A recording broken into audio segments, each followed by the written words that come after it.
Bismillahirrahmanirrahim. Assalamualaikum warahmatullahi wabarakatuh.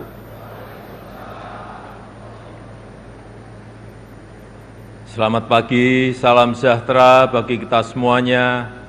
Shalom, Om Swastiastu, Namo Buddhaya, salam kebajikan. Yang saya hormati Wakil Presiden Republik Indonesia, Bapak Profesor Dr. Kiai Haji Ma'ruf Amin, beserta Ibu Hajah Wuri Ma'ruf Amin.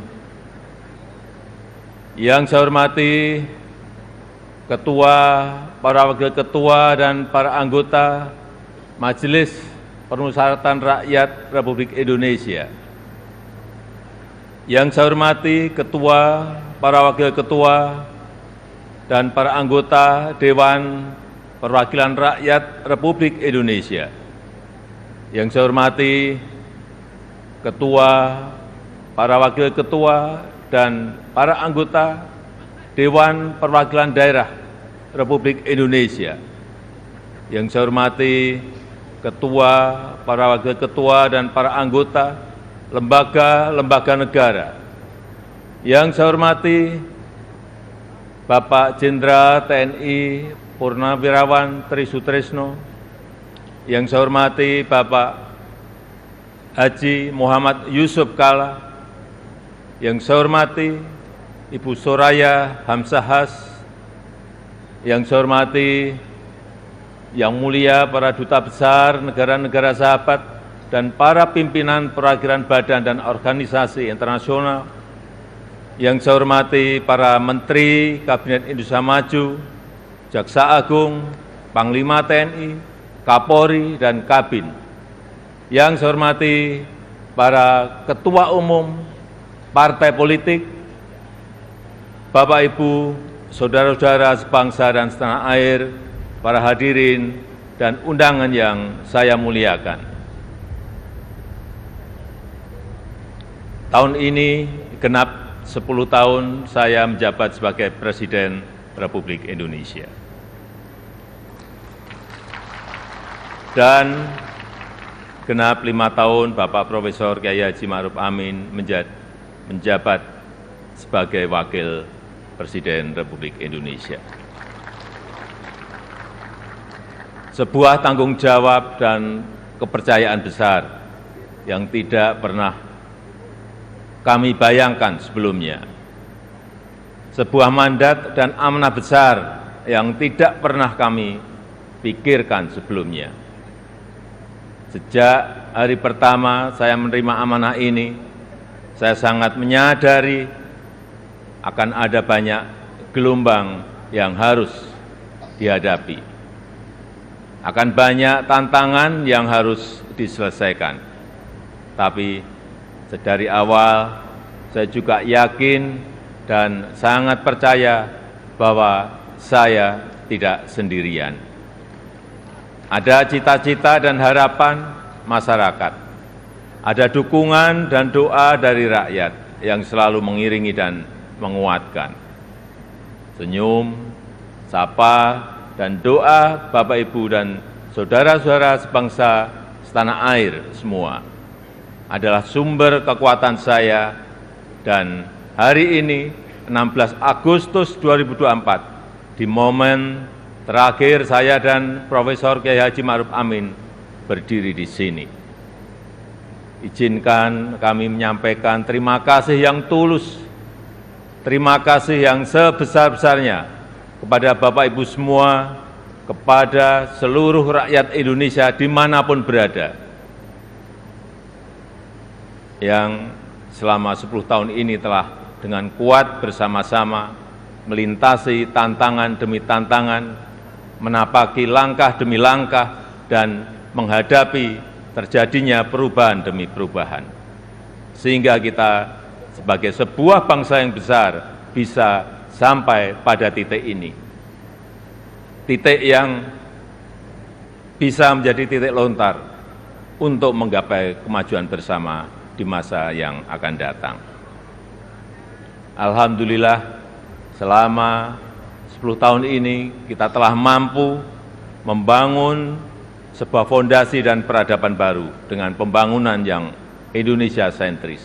Membangun dari pinggiran, membangun dari desa, membangun dari daerah terluar, sehingga sampai saat ini kita telah membangun 366.000 km jalan desa, 1,9 juta meter jembatan desa, 2.700 km jalan tol baru, 6.000 km jalan nasional, 50 pelabuhan dan bandara baru, serta 43 bendungan baru dan 1,1 juta hektar jaringan irigasi baru. Sehingga kita berhasil menurunkan biaya logistik dari sebelumnya 24% menjadi 14% di tahun 2023. Sehingga kita bisa meningkatkan daya saing dari sebelumnya peringkat 44 menjadi peringkat 27 di tahun 2024. Sehingga kita mampu memperkuat persatuan kita karena akses yang lebih merata dan berkeadilan. Selain itu, ketangguhan kita sebagai sebuah bangsa juga terbukti dari daya tahan kita dalam menghadapi pandemi COVID-19, dalam menghadapi perubahan iklim, dan dalam menghadapi geopolitik dunia yang semakin memanas. Patut kita syukuri, alhamdulillah, Indonesia merupakan satu dari sedikit negara yang mampu pulih lebih cepat, bahkan terus bertumbuh. Pertumbuhan ekonomi kita terjaga di kisaran 5%, walau banyak negara tidak tumbuh, bahkan melambat. Wilayah Indonesia Timur seperti Papua dan Maluku justru mampu tumbuh di atas 6%, dan Maluku Utara mampu tumbuh di atas 20%. Inflasi juga terkendali di kisaran 2–3%, saat banyak negara mengalami kenaikan yang luar biasa, bahkan ada yang mencapai lebih dari 200%. Angka kemiskinan ekstrem mampu kita turunkan dari sebelumnya 6,1% menjadi 0,8% di tahun 2024. Angka stunting juga mampu kita kurangi dari sebelumnya 37% menjadi 21,5% di tahun 2023. Dan tingkat pengangguran juga mampu kita tekan dari sebelumnya 5,7% menjadi 4,8% di tahun 2024. Upaya perlindungan bagi masyarakat ekonomi bawah juga telah memberi manfaat luas bagi masyarakat. 361 triliun rupiah anggaran Kartu Indonesia Sehat selama 10 tahun ini telah digunakan untuk membiayai layanan kesehatan lebih dari 92 juta peserta JKN per tahunnya, mulai dari usia dini sampai lansia yang tersebar di seluruh Indonesia. 113 triliun rupiah anggaran Kartu Indonesia Pintar selama 10 tahun ini telah digunakan untuk pendidikan lebih dari 20 juta siswa per tahun, mulai dari SD sampai SMA, SMK di seluruh tanah air Indonesia. 225 triliun rupiah anggaran program Keluarga Harapan selama 10 tahun telah dimanfaatkan untuk meningkatkan ekonomi sekitar 10 juta keluarga kurang mampu per tahunnya. Dan 60,3 triliun rupiah anggaran prakerja selama 5 tahun telah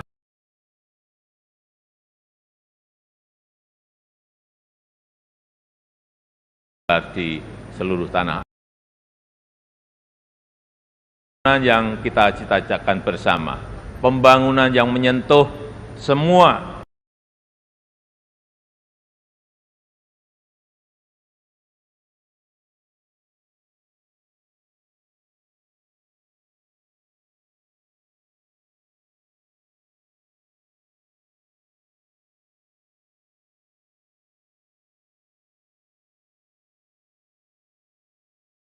dengan tidak lagi mengekspor bahan mentah,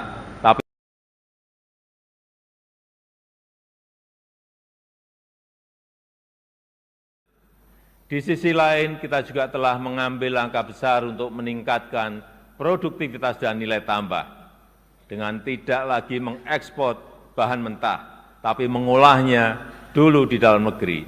Walau banyak negara lain yang menggugat, menentang, bahkan berusaha menggagalkan, tapi kita sebagai sebuah bangsa yang berdaulat, sebagai bangsa yang besar, kita tidak goyah bahkan terus maju untuk melangkah. Dimulai dari nikel, boksit, dan tembaga yang akan dilanjutkan dengan timah, serta sektor potensial lainnya seperti perkebunan, pertanian, dan kelautan. Alhamdulillah, sampai saat ini telah terbangun smelter dan industri pengolahan untuk nikel, boksit, dan tembaga yang membuka lebih dari 200.000 lapangan kerja dan meningkatkan pendapatan negara, lebih dari 158 triliun rupiah selama 8 tahun ini. Kita ingin kekayaan yang ada di negeri ini, anugerah Allah Subhanahu wa Ta'ala untuk negeri ini dapat dikelola sebesar-besarnya untuk kepentingan rakyat, dapat dimanfaatkan semaksimalnya untuk kesejahteraan rakyat. Oleh sebab itu, kita juga telah mengambil aset kita kembali yang selama puluhan tahun dikelola oleh pihak asing, yang selama puluhan tahun diambil manfaat besarnya oleh pihak asing, seperti Freeport, Blok Rokan, dan Newmont. Alhamdulillah, semuanya itu bisa kita ambil alih kembali. Selain itu, di saat dunia mulai mengarahkan masa depannya ke ekonomi hijau, Indonesia juga tidak ingin kehilangan momentum ini, karena Indonesia memiliki potensi besar di sektor energi hijau, yaitu sekitar kurang lebih 3.600 gigawatt, baik dari energi air, angin, matahari, panas bumi, gelombang laut, dan bioenergi. Sehingga kita terus konsisten mengambil bagian dalam langkah dunia melakukan transisi energi secara hati-hati dan bertahap, karena transisi energi yang ingin kita wujudkan adalah transisi energi yang berkeadilan, yang terjangkau dan mudah diakses bagi masyarakat. Di sektor teknologi dan digitalisasi, kita juga patut bersyukur untuk pertama kalinya kita memiliki INA Digital, sebuah digitalisasi layanan pemerintah yang terintegrasi untuk mempercepat dan mempermudah layanan bagi masyarakat. Cakupan elektrifikasi terus kita perluas hingga mencapai 99% di tahun 2024 tahun ini. Demikian juga dengan cakupan internet yang terus kita tingkatkan hingga mencapai 79% di tahun 2024. Ini akan menjadi ekosistem yang baik untuk mendorong digitalisasi UMKM dan pengembangan startup Indonesia, sehingga akan melahirkan semakin banyak entrepreneur muda yang berkualitas di negeri ini. Dukungan produk dalam negeri juga kita berikan perhatian khusus dengan memprioritaskan belanja APBN, APBD, dan BUMN untuk produk-produk dalam negeri. Karena kita ingin apa yang berasal dari rakyat dapat kembali ke rakyat dan bermanfaat maksimal untuk rakyat. Di bidang hukum, kita juga patut bersyukur setelah 79 tahun merdeka, akhirnya kita memiliki Kitab Undang-Undang Hukum Pidana yang baru. Sebagai upaya memodernisasi hukum Indonesia, serta Undang-Undang Cipta Kerja yang merevisi 80 undang-undang dan 1.200 pasal. Sebagai upaya untuk menderegulasi peraturan yang tumpang tindih.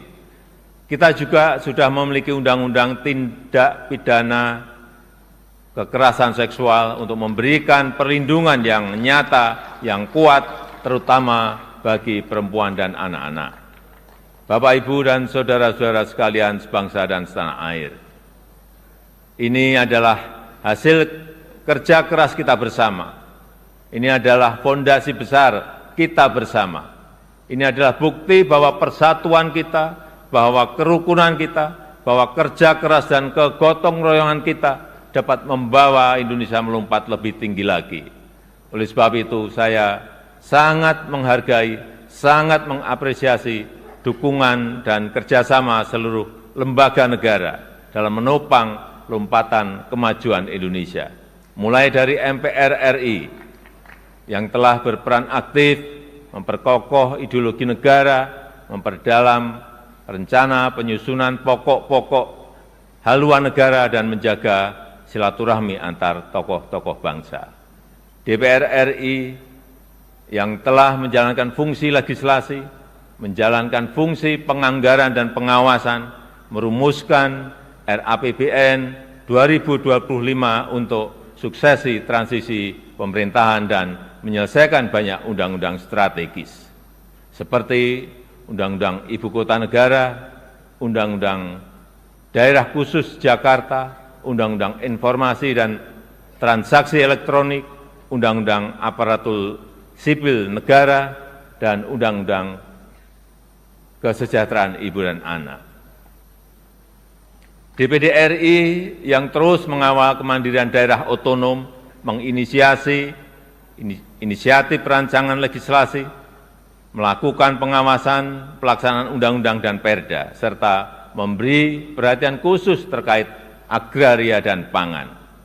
Begitu juga dengan BPK-RI yang telah mengawasi penggunaan anggaran negara, serta memperkokoh kepercayaan dan kepemimpinan Indonesia di dunia internasional melalui keaktifannya dalam organisasi dan forum-forum internasional.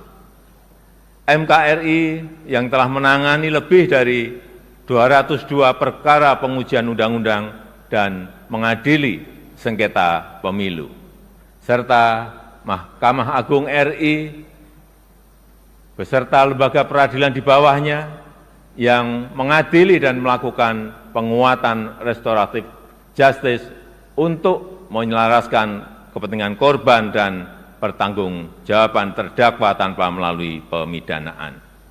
Dan Komisi Yudisial RI yang telah berperan aktif mewujudkan hakim berintegritas dan berkualitas guna meningkatkan kepercayaan dan kepuasan masyarakat terhadap institusi kehakiman di negara kita.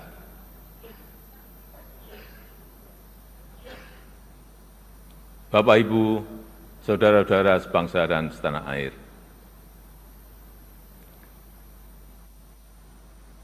10 tahun bukanlah waktu yang cukup panjang untuk mengurai semua permasalahan bangsa.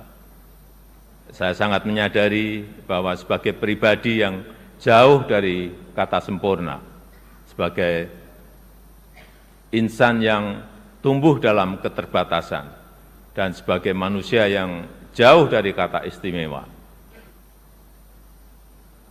sangat mungkin ada yang luput dari pandangan saya. Sangat mungkin ada celah dari langkah-langkah yang saya ambil.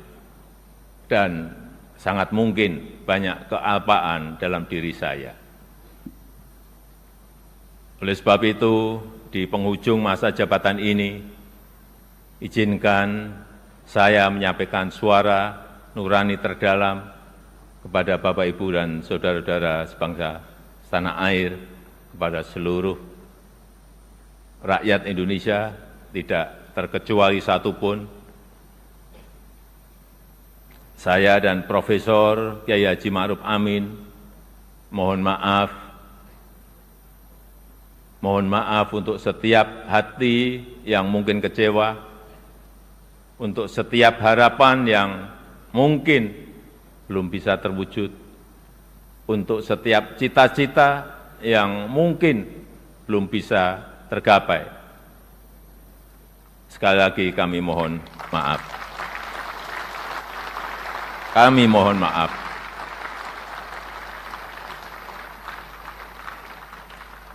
Ini adalah yang terbaik yang bisa kami upayakan bagi rakyat Indonesia, bagi bangsa dan negara Indonesia. Saya tahu bahwa hasil yang kita capai pada saat ini belum sepenuhnya tuntas mencapai hasil akhir. Belum sepenuhnya sesuai dengan harapan dan keinginan Bapak Ibu semua. Namun saya yakin dan percaya dengan persatuan dan kerjasama kita, dengan keberlanjutan yang terjaga, Indonesia sebagai negara yang kuat dan berdaulat akan mampu melompat dan menggapai cita-cita Indonesia Emas di tahun 2045.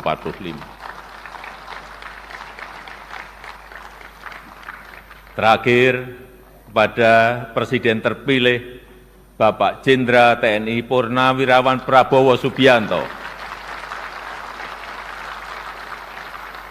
Tahun depan, insya Allah Bapak yang akan menyampaikan pidato kenegaraan.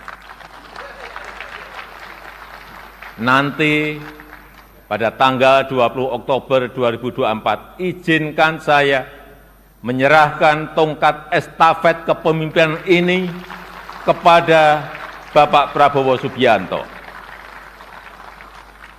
Izinkan saya juga menyerahkan semua harapan dan cita-cita masyarakat Indonesia dari Sabang sampai Merauke, dari Miangas sampai Pulau Rote, dari pinggiran, dari daerah terluar, dari desa dan dari pusat-pusat kota kepada Bapak.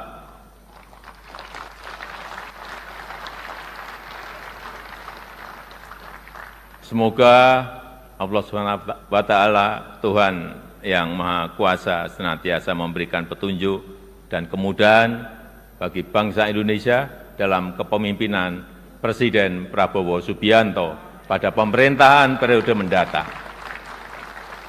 Dirgahayu Republik Indonesia, Dirgahayu Negeri Pancasila, merdeka! Merdeka! Merdeka! Terima kasih. Wassalamualaikum warahmatullahi wabarakatuh. Om Santi Santi Santi Om. Namo Buddhaya. Salam kebajikan. Terima kasih.